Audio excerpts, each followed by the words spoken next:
এখন আমি মির্জা আব্দুল কাদের বেদিল এবং প্লেটো তত্ত্ব আলোচনা করব এবং এই তত্ত্বটা বেসিক্যালি আলোচনা করেছেন ইকবাল। সেটা আমি নতুন করে আলোচনা করব, যেহেতু ইকবালকে অনেকেই বুঝে না। ইকবাল সম্বন্ধে ইকবাল বলেছেন যে আমাকে বুঝতে গেলে পাঁচজনকে পড়া লাগবে। একজন হলেন গিয়া হেগেল, গেটে, ওয়ার্ডসওয়ার্থ, বেদিল, গালিব। তাহলে হেগেল গেটে, ওয়ার্ডসওয়ার্থ, বেদিল, গালিব, এই পাঁচজন। তো আমরা গালিবকে নিয়ে আলোচনা করেছি। হেগেল, গেটে, ওয়ার্ডসওয়ার্থ এই সবাইকে আলোচনা করা হয়েছে। বেদিলকে নিয়ে আলোচনা করা হয়নি। আজকে আমি বেদিলকে নিয়ে আলোচনা করব। তো বেদিল জন্মান 1642 সালে। 1642 সালে জন্মান, মানে মির্জা গালিবেরও 155 বছর আগে। শেক্সপিয়ারের মৃত্যুর বেশ কিছু বছর পরে, এবং তখনও এই কান্ট জন্মানো নেই। তাহলে এই জিনিসটা আমাদের হচ্ছে, কান্ট জন্ম 1724 সালে। কান্টেরও প্রায়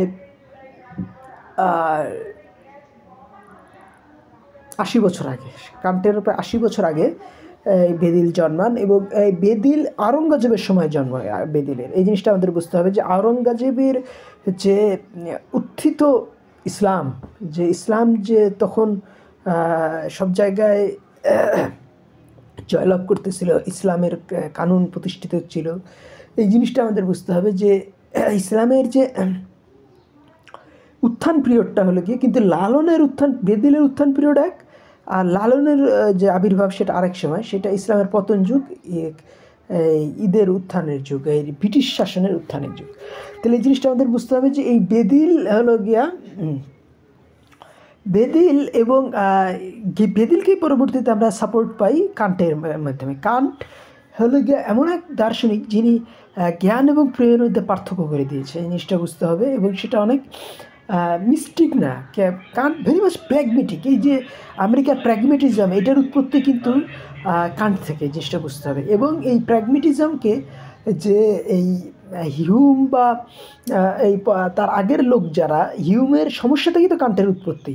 ব্রিটিশ দর্শন, ফ্রেঞ্চ দর্শন যে কান্টকে বুঝতে চেষ্টা করে না, কারণ এই জিনিসটা আমাদের বুঝতে হবে যে এরা হলো জ্ঞানবাদ, আর কান্ট হলো প্রেমবাদ। কান্ট কিন্তু নিজে প্রেমের কথা না বললেও কান্টেরই যে শিষ্য, যিনি হলেন গিয়া কান্ট এবং ফিক্টের দর্শনের যে সংঘর্ষ, এটা নিয়ে খুব উদ্দীপ্ত হয়ে পড়ছিলেন কান্টের শিষ্য, তিনি হলেন গিয়ে। আবার এটা বুঝতে, ফিক্টে কিন্তু নিজেও কান্টের শিষ্য। তো এই কান্ট এবং ফিক্টের যে দ্বন্দ্ব, এই দ্বন্দ্ব নিয়ে খুব উদ্দীপ্ত ছিলেন। তিনি হলেন গিয়া গেটে তিনি তো ওয়াইমারে মন্ত্রী ছিলেন। তিনি উৎসাহ দিতেন গোটা জার্মানির জ্ঞান, গবেষণা, উদ্দীপনা, এবং ফিক্টের যে গবেষণাকে তিনি উৎসাহিত করতেন এই গেটে, যে আপনি মানে গোটা সময়কে ঋণী করে যাচ্ছেন, জার্মানিকে ঋণী করে যাচ্ছেন, আপনি এত গবেষণা করতেছেন। ফিক্টেকে প্রচণ্ড উদ্দীপিত করতেন এই এই জোহান তো না, ওলফগ্যাং গেটে। তো ওলফগ্যাং গেটে, তাহলে এই জিনিসটা আমাদের বুঝতে হবে যে ওলফগ্যাং গেটে ছিলেন প্রচণ্ড জ্ঞানী একজন মানুষ, এবং ওলফগ্যাং গেটেই কিন্তু গোটা মানে জার্মান দর্শনের চূড়া বলা হয়। ঠিক আছে, এটা এক চূড়া, আর আরেক চূড়া হলো নিটশে। তো ফ্রেস্তার মতো ভালো ভালো কথা বলতেন গেটে, আর শয়তানের মতো খারাপ খারাপ কথা বলতেন নিটশে। এই যে নিটশে নিজেকে ডেভিল, দিউনাসিস বা শয়তান বলে গেছেন। এই জিনিসটা আমাদের বুঝতে হবে। তো এখন আমরা যেটা নিয়ে আলোচনা করছিলাম, সেই আলোচনার বিষয়বস্তুটা হলো যে এই বেদিল এবং প্লেটো। তো বেদিল এবং প্লেটো তুলনা করব আমি। প্লেটোর একটা কথা বলে গেছেন যে হায়রাত বা আশ্চর্য, এই কিউরিওসিটি, হায়রাত, প্রেম, হয়রাত বা আশ্চর্য, আমি এটা কিউরিওসিটি পরে যোগ করেছি, কিন্তু মানে এই কিউরিওসিটিটাই জন্ম দেয় জ্ঞানের। কিন্তু বেদিল কি বলছেন, এটা আমরা একটু খেয়াল করি। বেদিল বলছেন যে না, কিউরিওসিটি জন্ম দেয় কিউরিওসিটির, আশ্চর্যের জন্ম দেয়, আশ্চর্যের জন্ম দেয়, মানে আনন্দের জন্ম দেয়, প্রেমের জন্ম দেয়। এটা কেন বলতেছেন বেদিল, এই জিনিসটা আমাদের বোঝা লাগবে। কারণ এই জ্ঞান হলো এমন বাজ পাখির মতো, যেটা ওই তার জন্মদাতা ইকেই গলা টিপে মেরে ফেলে। এই জিনিসটা বুঝতে হবে। তাহলে কি এই ব্যাখ্যাটা করতেছেন ইকবাল। জন্মদাতা আশ্চর্যকেই গলা টিপে মেরে ফেলে। তো এই জিনিসটা আমাদের বুঝতে হবে যে এইটাকেই কিন্তু ইকবাল আরও বিস্তারিত ব্যাখ্যা করেছেন। প্রেম এবং জ্ঞান ও প্রেম যে তার কবিতা আছে, সেইখানে তিনি বলতেছেন যে জ্ঞান হলো আন্দাজ, মানে জ্ঞান আমাকে বলল যে প্রেম আমাকে বলল জ্ঞান সে তো কি পাগলপনা, আর প্রেম আমাকে বলল যে জ্ঞান সে তো আন্দাজ ধারণা। তাইলে জ্ঞান প্রেমের বিরুদ্ধে যুক্তি দিচ্ছে, প্রেম জ্ঞানের বিরুদ্ধে যুক্তি দিচ্ছে। যে জ্ঞান বলতেছে যে প্রেম তো হলো পাগলামি, আর বলতেছে যে নাম কি বলে, এই প্রেম বলতেছে জ্ঞান হলো আন্দাজ ধারণা। তাহলে জ্ঞানের একটা লিমিটেশন সে দেখিয়ে দিচ্ছে কে, প্রেম। তাহলে এই জিনিসটা বুঝতে গেলে আমাদের বুঝতে হচ্ছে কি এই কি মির্জা এই নাম কি বলে ইকবাল কি জ্ঞানের বিরোধী না, এই জিনিসটা বুঝতে হবে। তিনি বারবার বলতেছেন যে নাম কি বলে জ্ঞান হোক তো বর্ম প্রেমের তলোয়ার হস্তে ফের। তাহলে জ্ঞান হলো তোমার বর্ম এবং প্রেম হলো তলোয়ার। জ্ঞান হলো কি তোমাকে ঠেকাইতে কাজ করবে, আর অ্যাটাক করবা কি তলোয়ার দিয়ে। তাহলে কী হবে, অনেক সময় এটা হয় যে এই জন্য তলোয়ারের গুরুত্ব কিন্তু এই বর্মের থেকে বেশি। Attack is the best defence, এমনভাবে অ্যাটাক করা যায় যাতে সে পাল্টা অ্যাটাক করার সুযোগই পাবে না, তাহলে এই বর্মটা ফুরসত পাবে, বর্মর দরকারই হবে না অনেক ক্ষেত্রে। তো এই জিনিসটা বুঝতে হবে যে তিনি এমনভাবে অগ্রসর হতে চাচ্ছেন যাতে জ্ঞান আমাকে পাল্টা অ্যাটাক না করতে পারে। তো জ্ঞান কখন অ্যাটাক করেছিল এই জিনিসটা বুঝতে হবে, যে হিউম ও কান্টের দ্বন্দ্বটা বুঝতে হবে। যে হিউম মানে এই শেক্সপিয়ারের পরে ব্রিটেন এতই জ্ঞানের ইসে ঝাঁপিয়ে পড়লো এবং জ্ঞানকেই সুপ্রিয়র মনে করলো। এর ফলাফলটা হলো এই যে এই হিউমের দুই ঘড়ি তত্ত্ব, যে একটা ঘড়ির ফলে আরেকটা ঘড়ি যে বেজে উঠছে এর কোনো প্রমাণ নাই। তা জ্ঞান কিছু কিছু জায়গায় একটা দুইটা ঘড়ি যদি একসময় অ্যালার্ম দেয় তাহলে মনে হতে পারে একটা ঘড়ির কারণে আরেকটা ঘড়ি হয়েছে, হতে পারে এটা মেয়ার অ্যাসোসিয়েশন। এটা কিন্তু এই তত্ত্ব অনুযায়ী আমি দেখাইতে পারি যে সূর্য জুটলে যে আলো উঠে এর কোনো প্রমাণ নাই। এটা আমরা হয়তো এর বাইরে কোনো অন্য কোনো তৃতীয় কারণের ফলেই সূর্য উঠলে আলো ওঠে। তাহলে কাজে অ্যাসোসিয়েশন এবং কজেশনের মধ্যে এই যে একটা আমরা জানতে পারতেছি না, এটাতে কিন্তু হিউমের ব্যক্তিগত জীবনটা এত ট্র্যাজেডি হয়ে গেছিলো, তার কোনো খাবার হজম হইতে না, সবসময় টেনশনে থাকতেন এবং তিনি মারাই গেলেন খাবার হজম না হইতে হইতে, পাতলা পায়খানা হইতে হইতে। তো এই যে প্রবলেম থেকে কিন্তু এই হিউমের প্রবলেম থেকে কান্টের উৎপত্তি। কান্ট দেখাচ্ছে যে না, যে জ্ঞানের উপরে আরেকটা জিনিস আছে সেটা হলো ধ্যান। তো ধ্যানকে পাওয়ার মাঝামাঝি যেটা হলো সেটা ইসলাম, সেটা হলো জ্ঞান থেকে ধ্যান উৎপত্তি মাঝখানে হলো প্রেম। ইসলামের যে প্রেম সেটাকেই টপ দেখাইছেন কে, ইকবাল এবং বেদিল এবং মীর তকিমির, গালিব, এরা সবাই হলো প্রেমকে টপ দেখিয়েছেন। কারণ এদের উৎপত্তি, গালিব, বেদিল, এদের উৎপত্তি হলো এই ইরান এবং ব্রিটিশ সভ্যতার সংঘর্ষের মধ্যে দিয়ে। কিন্তু ইরান এবং ব্রিটিশ সভ্যতার সংঘর্ষ এইটা কিন্তু ইস্যু হয়েছিল, জার্মানিতে হয়েছিল এবং জার্মানিতে কান্ট এটা ফয়সলা করে দিয়েছিলেন।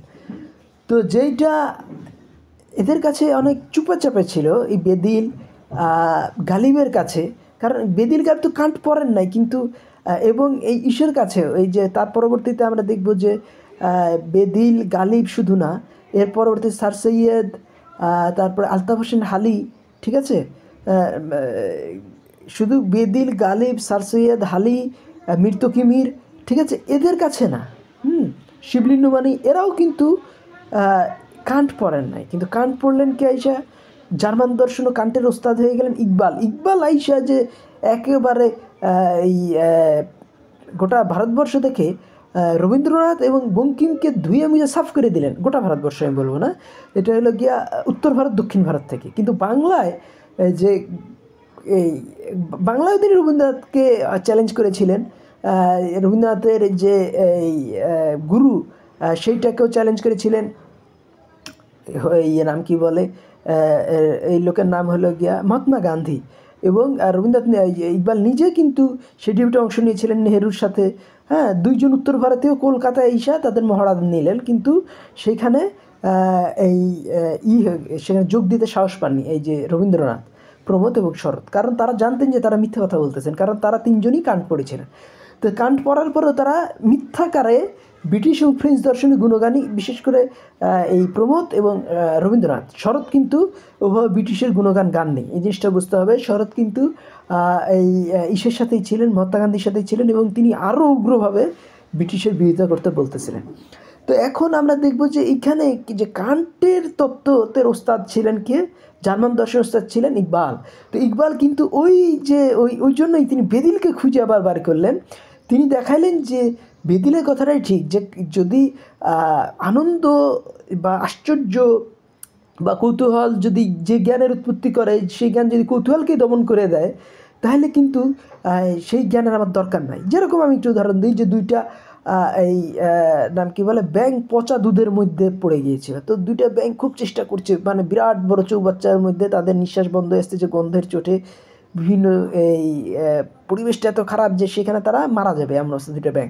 তো লাফাতে চেষ্টা করলো দুইটা ব্যাঙ, প্রচণ্ড লাফাতে চেষ্টা করলো, লাফাতে লাফাতে লাফাতে লাফাতে একটা ব্যাঙ সে দেখলো যে টায়ার্ড হয়ে গেছে, ক্লান্ত হয়ে গেছে, তার জ্ঞান তাকে বলছে আর পারা যাবে না, আর পারা যাবে না, আমি পাই না।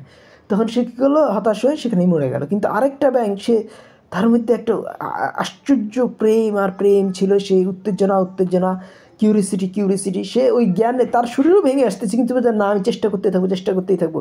হঠাৎ দেখলো কি যে একটা ভেসে আসলো, একটা ওই পচা দুধের যে বিশাল এই পুকুরের মতো ছিল, বা এই নাম কি বলে পচা ওই পুকুরটাতে যেখানে দুধের মতো যেখানে, তো ওইখানে একটা ইসের মতো আর কি পচা, মানে বিরাট চৌবাচ্চা, পুকুর বলবো না, বিরাট চৌবাচ্চা যার মধ্যে দুধ আর পচা এই পচা দুধ ছিল ওইখানে।